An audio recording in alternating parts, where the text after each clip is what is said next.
ફાગણ માસનું મહાત્મ્ય આપણે ફાગણ માસના આ ગીતથી કરીશું.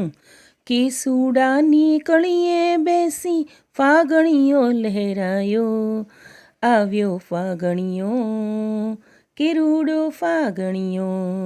રંગ ભરી પિચકારી ઉડે, હૈયે હરખ નમાયો, કે આવ્યો ફાગણીયો કેરુડો ફાગણીયો. આપ સૌને મારા સાદર પ્રણામ. આપણી આ ચેનલમાં આપ સૌનું હાર્દિક સ્વાગત છે. તમામ સબસ્ક્રાઈબર્સ અને આ વિડીયો જોવાવાળા સાંભળવાવાળા તમામનો હું હૃદયપૂર્વક આભાર માનું છું. આજે વાત કરીશું ફાગણ માસના મહત્ત્વની. ફાગણ એ હિન્દુ વૈદિક પંચાંગ અંતર્ગત શક સંવતનો 12મો મહિનો છે.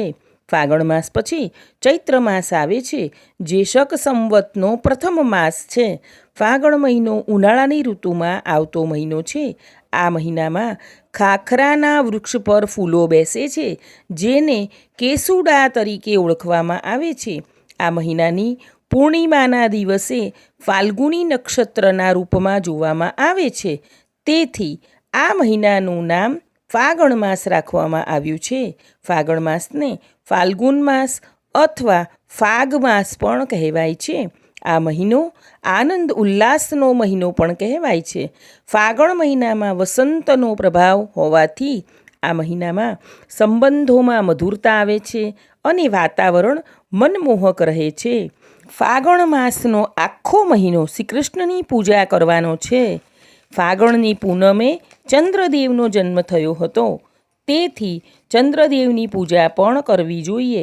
અશુભ ઘટનાઓથી બચવા માટે વિષ્ણુ અને શિવજીની પૂજા પણ કરવામાં આવે છે.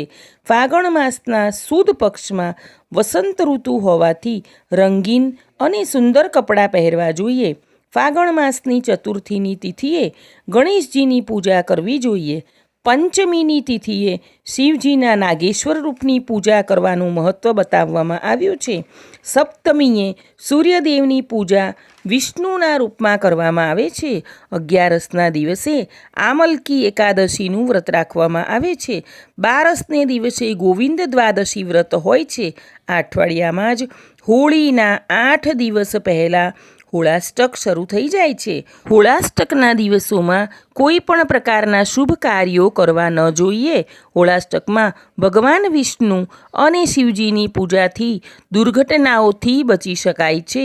ફાગણ મહિનાના સુદ પક્ષમાં ચંદ્રદેવની આરાધના કરવા માટે સૌથી સારો માનવામાં આવે છે, કારણ કે ગ્રંથોમાં જણાવ્યા અનુસાર ચંદ્રની ઉત્પત્તિ મહર્ષિ અત્રિ અને તેમના પત્ની અનસૂયાને સંતાનના રૂપમાં ફાગણ માસની પૂર્ણિમાના તિથિએ જ થઈ હતી.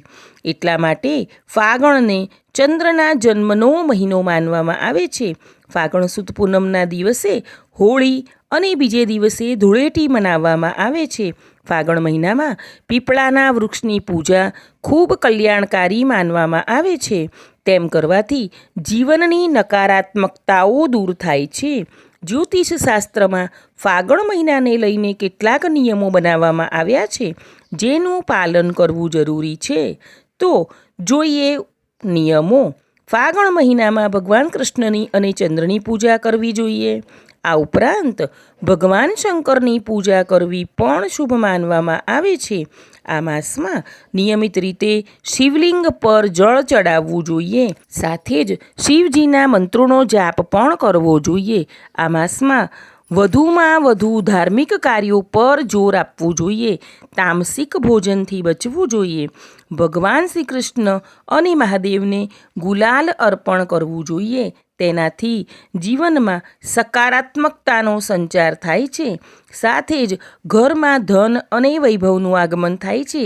જો તમારે ત્યાં કાનુડો બાલ સ્વરૂપે હોય તો તેમને રોજ નિત્ય નવા શણગાર કરવા અને ગુલાલ અર્પણ કરવું. આ માસમાં રોજ મંદિરે જવું જોઈએ અને દાન પુણ્ય પણ કરવું જોઈએ. ગાયની સેવા કરવી પણ અતિ લાભદાયી માનવામાં આવે છે. આ માસમાં બદલાતી ઋતુ સાથે ખાવા પીવામાં ધ્યાન રાખવું જોઈએ. રોજ સાંજે ઘી અને ખીચડીનું સેવન કરવું જોઈએ. ઉપરાંત અનાજનો ઉપયોગ ખૂબ જ ઓછો અને ફળોનો ઉપયોગ વધુ કરવો જોઈએ. આ માસની શરૂઆતથી જ ઠંડા અથવા સામાન્ય પાણીથી સ્નાન કરવું જોઈએ. સામાન્ય એટલે ન વધારે ઠંડુ અને ન વધારે ગરમ. નહાવાના પાણીમાં સુગંધિત પદાર્થ મેળવીને નહાવું જોઈએ, જેમ કે ગુલાબજળ કે કેસૂડો. નિયમિત શ્રી કૃષ્ણ ભગવાનને પીળા ફૂલોથી ઉપાસના કરવી જોઈએ અને શુદ્ધ ઘીનો દીવો પ્રગટાવવો જોઈએ. ભગવાન શિવને પંચામૃત ધરાવવું તથા ચંદન અર્પણ કરવું અને ઓમ નમઃ શિવાયનો મનમાં જાપ કરતા રહેવું. મા લક્ષ્મીને શુદ્ધ ગુલાબનું અત્તર અને લાલ ગુલાબના 5 અથવા 11 ફૂલ અર્પણ કરવા. તેનાથી ઘરમાં ક્યારેય લક્ષ્મીની કમી રહેતી નથી. આ માસમાં રોજ વડીલોના આશીર્વાદ લેવા. તેમને દુઃખ લાગે તેવું કોઈ કાર્ય કરવું નહીં. તેનાથી પૂર્વજો દુઃખી થાય છે. માટે વડીલોનું માન સન્માન જાળવવું. પુરુષોએ આ માસમાં રોજ ગાયત્રીની 3 માળા કરવી, જેનાથી કાર્યમાં પ્રગતિ થશે અને અટકેલા કાર્યો પૂર્ણ થશે.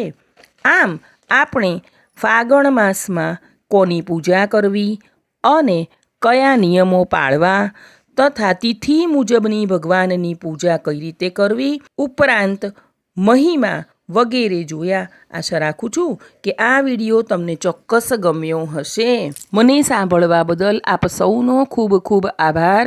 આગળના વિડીયો જોવા માટે આપણી આ ચેનલને લાઈક, શેર અને સબસ્ક્રાઈબ કરજો. આપણે સૌ હંમેશા ખુશ અને નિરોગી રહીએ તેવી પ્રભુના ચરણોમાં પ્રાર્થના.